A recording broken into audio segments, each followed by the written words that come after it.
Hello, and welcome back to Legends of War. Across the far edge of the Eastern world, where mist rises from quiet shores and mountains watch over the sea like ancient guardians, Japan waited at the threshold of its greatest trial. A storm was coming, but not the kind born from clouds. This storm marched on horseback, sailed on vast black ships, and carried the banner of the most powerful empire the world had ever known. Before we begin our tale, let us know in the comments where in the world you're watching from. Your presence helps keep these forgotten stories alive. In the 13th century, one name echoed across continents with fear and awe: the Mongols. Forged by Genghis Khan and expanded by his descendants, the Mongol Empire stretched from the Adriatic Sea to Korea, from the frozen forests of Siberia to the scorching deserts of Arabia. No army had ever moved with such speed, precision, and ferocity. Kingdoms fell like dominoes. Entire civilizations were reshaped by Mongol steel. And at the head of this unstoppable force now stood Kublai Khan, grandson of Genghis, emperor of China, ruler of the Yuan dynasty, and the most powerful man alive.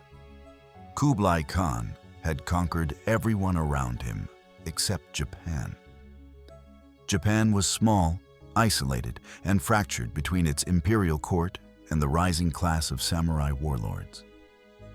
Yet even in their disunity, the Mongol emperor saw something he coveted: tribute, submission, and the final recognition that his empire was unmatched. For 7 years, he sent messages across the sea demanding Japan bow to him. For 7 years, Japan refused. What happened next would become one of the most extraordinary military stories in global history.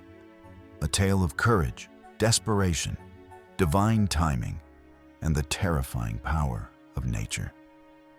This is the story of the Kamikaze winds, the storms that saved Japan from the wrath of the Mongol Empire. By 1274, Kublai Khan ran out of patience. Diplomacy had failed. Now the great Khan would speak with steel. He assembled an invasion force unlike anything Japan had ever seen.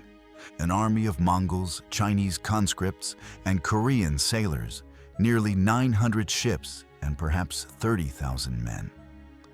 To the samurais who waited unaware on the distant shores of Kyushu, this fleet looked like a floating city. Japan had never imagined an enemy like this. For centuries, the samurai fought each other in ritualized combat, duels, honor, one-on-one clashes. But the Mongols fought like a storm. They were organized, disciplined, merciless. They used coordinated volleys of arrows, gunpowder bombs, mass infantry formations, and terrifying war drums that shook the air. When the Mongols made landfall at Hakata Bay, the samurai rode out to meet them, confident, proud, eager for single combat. But the Mongols did not play by the same rules. They fired waves of arrows, then advanced with shields and spears. They hurled thunder crash bombs filled with shrapnel. Entire samurai lines were stunned.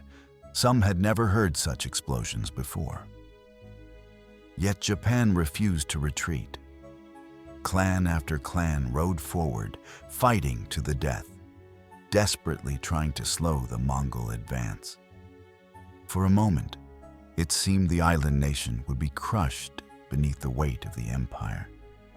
But as night fell, the Mongols paused their assault and retreated to their ships, planning to continue the invasion in the morning. That morning never came. A sudden storm swept across the bay.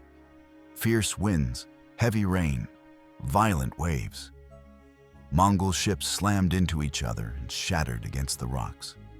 The fleet broke apart. Men were thrown into the sea. Hundreds drowned. The Mongols withdrew. Japan had survived, but they knew Kublai Khan would return.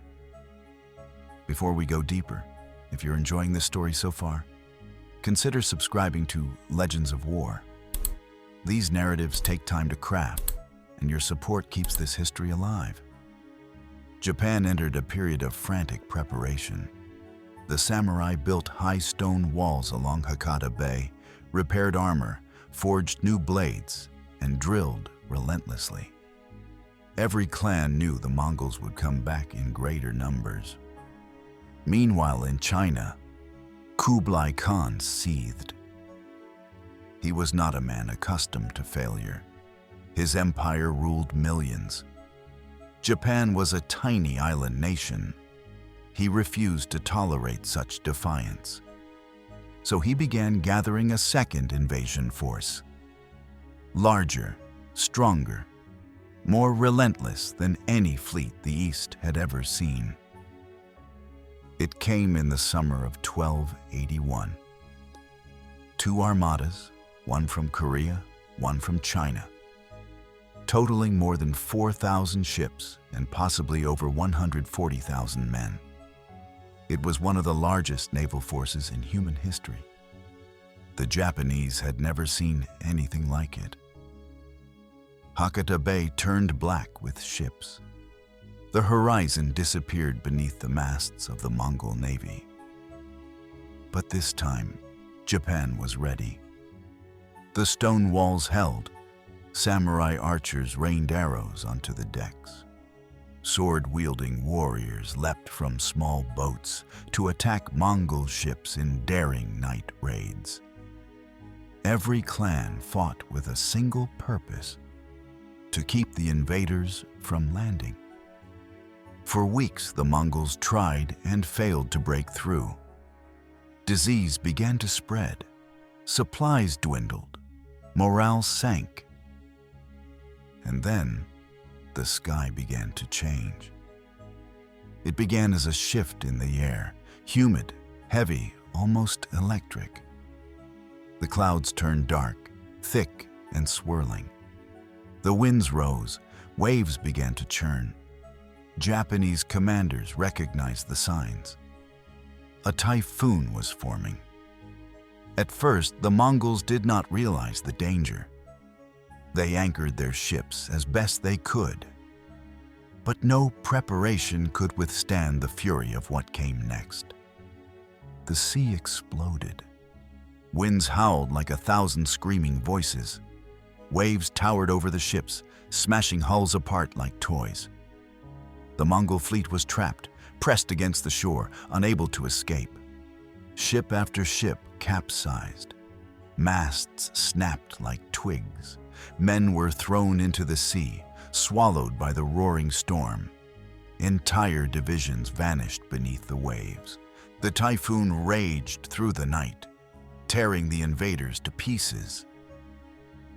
When dawn came, the seas were calm again. But the water was littered with shattered ships, driftwood, armor, and bodies.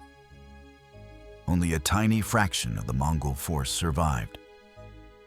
Japan looked upon the destruction with awe. They believed the gods had intervened. They called the storm Kamikaze, the divine wind. And that divine wind didn't just save a nation, it preserved an entire culture. Kublai Khan never attempted another invasion. He had thrown two of the greatest armadas in world history at Japan, and failed both times. The Mongol Empire continued for decades, but something had changed. The aura of invincibility was gone.